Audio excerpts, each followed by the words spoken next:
Dear student, आज की ई class में हम पढ़ाएंगे एसिड एंड बेस। सबसे पहले अपन सामान्य बात में यह देख लें कि अम्ल व क्षार किसे कहते हैं। जैसे अपन जानते हैं कि अम्लों को अंग्रेजी में अपन एसिड कहते हैं। एसिड शब्द की उत्पत्ति एसिडस शब्द से लिया गया है। एसिडस का अर्थ होता है खट्टा, अर्थात ऐसे पदार्थ जो खट्टे होते हैं, नीले लिटमस को लाल कर देते हैं और क्षारों को उदासीन कर देते हैं, वो अम्ल कहलाते हैं।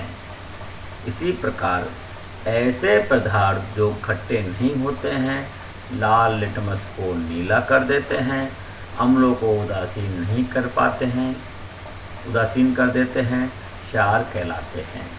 अर्थात जो खट्टे होते हैं वो एसिड कहलाते हैं और जो खट्टे नहीं होते हैं वो क्षार कहलाते हैं। एसिड बेस थ्योरी, अलग अलग साइंटिस्टों ने अलग अलग इसके लिए अलग अलग थ्योरी दी। सबसे पहले आर्रेनियस ने एक थ्योरी दी। इस सिद्धांत के अनुसार आर्रेनियस ने बताया, इस सिद्धांत के अनुसार ऐसे पदार्थ जो जल में विलय करने पर H+ आयन मुक्त करते हैं वो अम्ल कहलाते हैं। आर्रेनियस ने कहा जो H+ आयन मुक्त करते हैं वो एसिड कहलाते हैं और जो OH- आयन को मुक्त करते हैं वो बेस कहलाते हैं। उन्होंने एक अभिक्रिया दी, जैसे HCl की जब एक्वा सॉल्यूशन मिल गया तो जलीय विलयन में अभिक्रिया करवाई तो H+ और Cl-, अर्थात यह H+ आयनों को मुक्त कर रहा है। जो H+ आयन है ये इनको यह मुक्त कर रहा है, अतः HCl एक अम्ल है। इसी प्रकार HNO3 में H+ और NO3-, तो यहाँ पर H+ को यह मुक्त कर रहा है, इसलिए यह अम्ल कहलाएगा। तथा ऐसे पदार्थ जो जल में OH आयनों को मुक्त करते हैं बेस कहलाते हैं। जैसे KOH है, इसी तरह NaOH है। KOH की जब जलीय विलयन में अपन इसको डिजोल्व करें तो K+ और OH-, यहाँ पर ये OH- दे रहा है, तो इन्होंने इसको बेस कहा। अम्ल व क्षार की उदासीन अभिक्रिया को प्रदर्शित करते हैं। ये जो है आर्य सिद्धांत ने कहा कि अम्ल व क्षार उदासीनीकरण में न्यूट्रलाइजेशन जो अभिक्रिया होती है उसको प्रदर्शित करते हैं। अब इसके अंदर क्या कमियां रही, क्या लिमिटेशन रही।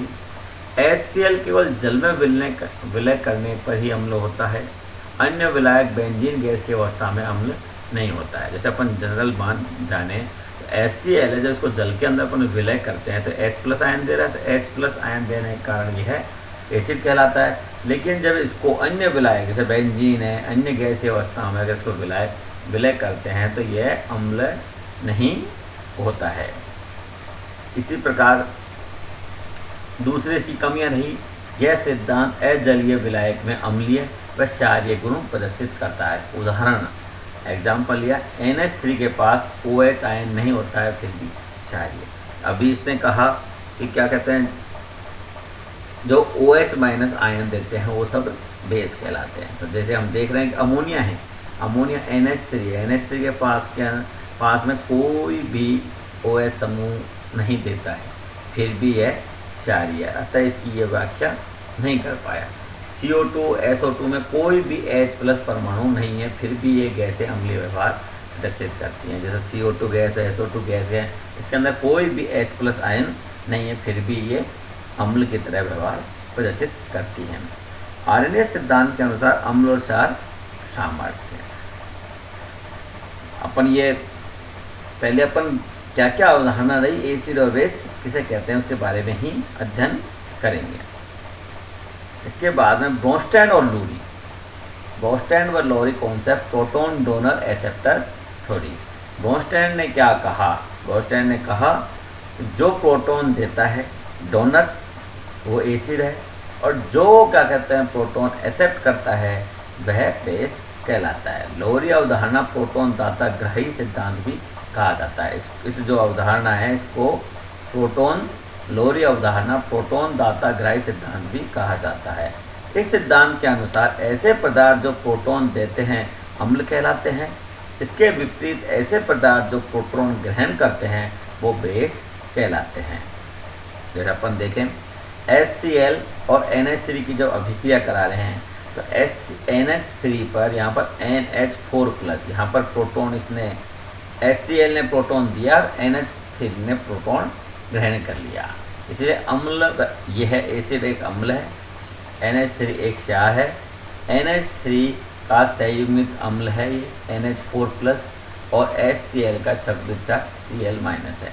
इस प्रकार कोई भी अम्ल व उसका संयुग्मित क्षार अथवा कोई भी क्षार तथा उसका संयुग्मित अम्ल परस्पर एक प्रोटॉन द्वारा संबंधित होते हैं।